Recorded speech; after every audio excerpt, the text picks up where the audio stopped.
Hey, remember that Jian Ghomeshi guy I talked about a year and a half ago? If you don't, then to recap, he's an ex-radio and TV host who was charged with sexual assault and choking. And also to recap, I hated him long before this. Just look at this smug sack of shit. You just want to steal his lunch money and stuff him in a locker. Anyway, recently, he was found not guilty of those crimes. Well, this has sparked a shitstorm, you see. Justice wasn't done, and every article and social media post I've read is about how the justice system failed, about how we don't believe victims, even about how he shouldn't have been allowed to have the lawyer he had. So, let's talk about justice. The justice system isn't a 6-year-old's t-ball game where they don't keep score. Someone has to lose, and not everyone is going to be happy with the outcome. And it's fucking shitty for women who are sexually assaulted, because they enter the game with a handicap in any legal system that requires things like evidence, because rape and sexual assault is really hard to prove, especially when you come forward several years later. And yes, I get why that happens. I understand the embarrassment and the stigma. But evidence needs to exist. We can't just say, well, we should always believe women when they say they've been raped or sexually assaulted. The police should take them seriously, they should investigate, and we should have trials. But we can't just live in a world where we say, all right, well, a woman has said that she's been sexually assaulted. That's all we need. Lock that man up and let him sit there until his evil cock rots off. Because that's not justice either. And there are times where that definitely would have been bad. There was the woman who claimed she was raped by the 3 Duke lacrosse players.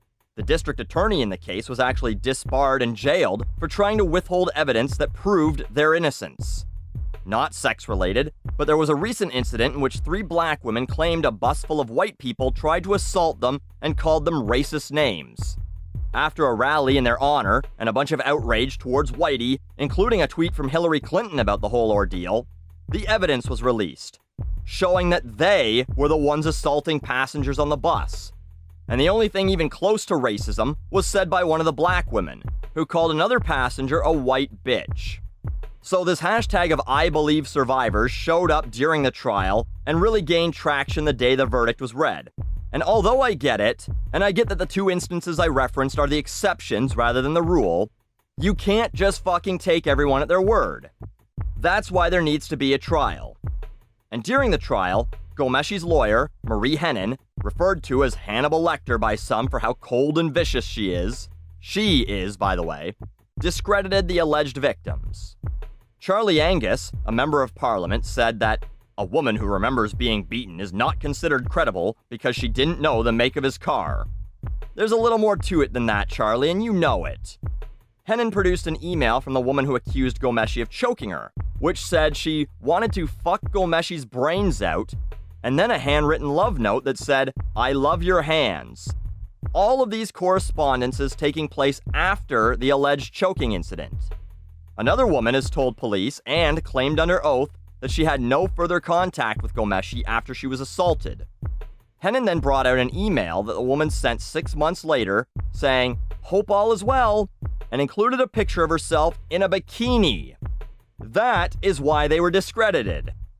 But Charlie Angus is one of the ones suggesting that Ghomeshi shouldn't be allowed to have this lawyer, who got a negative nickname for being good at her job, which, to be fair, is defending potentially very shitty people.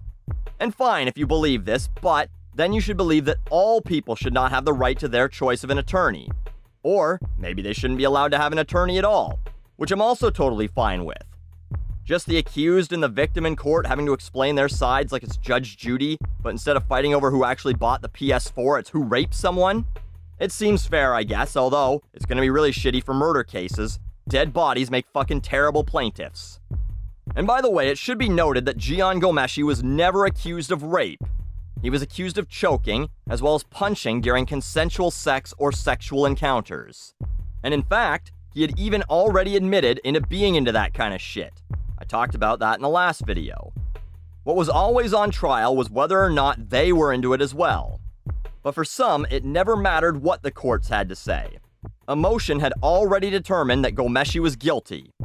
And I already talked about the overall outcome, too. Yes, good for him. He won't be in jail. At least for now. he's still got another court case to go, and this time, maybe the Crown lawyers won't fuck it up, and they'll do a better job prepping the person they're supposed to be defending. But he's still guilty in the eyes of the media and the public. The We Believe Survivors movement is proof of that. Though I'm sure all the intentions are good, what you're really saying is, we want a system where you're guilty until proven innocent when it comes to rape and sexual assault victims. We believe them, and it's up to you to prove you didn't do it, which is an equally bad system. But anyway, a large portion of the population have said, we don't care what the judge said. Ghomeshi is guilty. So who's gonna hire him? Even if you get someone that says, I believe you, Jian, and I believe that a man acquitted in a court of law should be truly free and able to live his life. The public still believes he's a sexual predator and will rain shit upon any company that would hire him like a flock of seagulls full of X-lax. Fucker won't even be able to go buy groceries without people wanting to spit on him, whether he wins 1 case or 100 cases. And yeah, he probably doesn't need a job, but he was a Canadian radio host. He wasn't making Stern or Limbaugh money. He did well, but this lawyer isn't cheap, and neither was his lifestyle. So he's probably not going to be spending the rest of his days sipping mojitos delivered by strippers poolside at his mansion. The women lose, Jian loses, everyone loses. And justice for none. Sadly, that's about as fair as it gets.